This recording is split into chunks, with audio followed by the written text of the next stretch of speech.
ഉണ്ട്,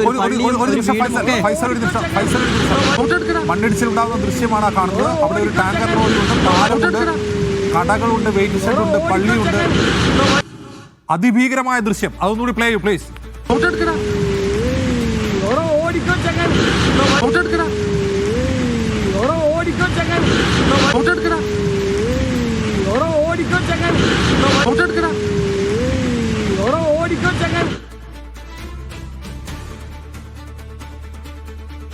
മണ്ണിടിച്ചിലിന്റെ തത്സമയ ദൃശ്യമാണത്. ആ മണ്ണിടിച്ചിൽ ഉണ്ടായ സമയത്ത് ആരോ പകർത്തിയതാണ്. ആളുകൾ ഓടി രക്ഷപ്പെടുന്നത് കാണാം. അവിടെ ഒരു ടാങ്കർ ലോറി ഉൾപ്പെടെയുള്ള വാഹനങ്ങൾ, ടൂറിസ്റ്റ് ബസ് കിടപ്പുണ്ട്. ആ ടൂറിസ്റ്റ് ബസ്സിനെ കുറിച്ചാണ് നേരത്തെ അവിടെ നാട്ടുകാരൻ സംശയം പ്രകടിപ്പിച്ചത്. അതിൽ ആളുകൾ ഉണ്ടായിരുന്നു എന്ന് എനിക്ക് അറിയില്ല എന്ന് അദ്ദേഹം പറഞ്ഞിരുന്നു. ആ ടൂറിസ്റ്റ് ബസ് ഇപ്പോൾ കാണാനില്ല. അതിന് തൊട്ടടുത്തുള്ള ഒരു വെയിറ്റ് ഷെഡ് അത് ഒലിച്ചു പോയിരിക്കുന്നു. ഈ പിന്നെയുള്ളത് ഒരു ടാങ്കർ ലോറിയാണ്. ആളുകൾ ഓടി രക്ഷപ്പെടുന്ന കാഴ്ച നമുക്ക് കാണാം.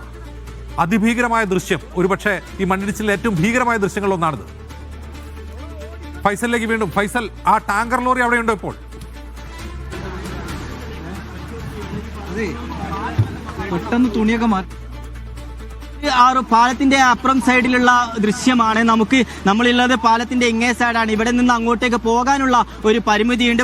റോഡ് പൂർണ്ണമായും ബ്ലോക്കാണ്. വലിയ തരത്തിലുള്ള ഒരു മണ്ണിടിച്ചിലുണ്ട്. ഇപ്പോൾ നമ്മൾ നിൽക്കുന്ന ഭാഗത്ത് നിന്ന് മാറാൻ വേണ്ടി ഉദ്യോഗസ്ഥർ നമ്മോട് പറയുകയാണ്. കാരണം കൂടുതലായി മണ്ണിടിയാനോ പുഴ കൂടുതൽ ശക്തമായ ഒരുപക്ഷെ നമ്മൾ നിൽക്കുന്ന ഈ ഭാഗത്ത് പോലും മണ്ണിടിയാനുള്ള ഒരു സാധ്യത തള്ളിക്കളയാൻ കഴിയില്ല എന്നുള്ളതാണ് ഉദ്യോഗസ്ഥർ നമുക്ക് നൽകുന്ന മുന്നറിയിപ്പ്. എന്തായാലും ഇവിടെ നിന്ന് ആളുകളെയൊക്കെ മറ്റൊരു ഭാഗത്തേക്ക് സുരക്ഷിതമായ ഇടങ്ങളിലേക്ക് മാറ്റാനുള്ള സംവിധാനങ്ങളാണ് ഇപ്പോൾ പോലീസ് ഉദ്യോഗസ്ഥർ നടത്തിക്കൊണ്ടിരിക്കുന്നത്. നമ്മളിപ്പോൾ നിൽക്കുന്ന ഭാഗത്ത് പോലും നേരത്തെ മണ്ണിടിച്ചിലുണ്ടായ ആ മണ്ണിന്റെ അത്രയും ദൂരത്ത് നിന്ന് ഏകദേശം 100 മീറ്റർ 150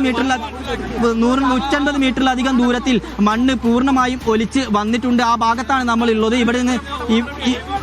ഇവിടെ നിന്ന് ആളുകളെ സുരക്ഷിതമായ കേന്ദ്രങ്ങളിലേക്ക് മാറ്റാനുള്ള നിർദ്ദേശമാണ് പോലീസ് ഉദ്യോഗസ്ഥർ നൽകുന്നത്. എന്തായാലും നമുക്ക് സുരക്ഷിതമായ മറ്റൊരു ഇടത്തേക്ക് മാറേണ്ടതുണ്ട്. നാട്ടുകാർ പറയുന്നത് അവിടെ നിരവധി പേർ മണ്ണിനടിയിൽ കുടുങ്ങിക്കിടക്കുന്നുണ്ട് എന്നാണ്.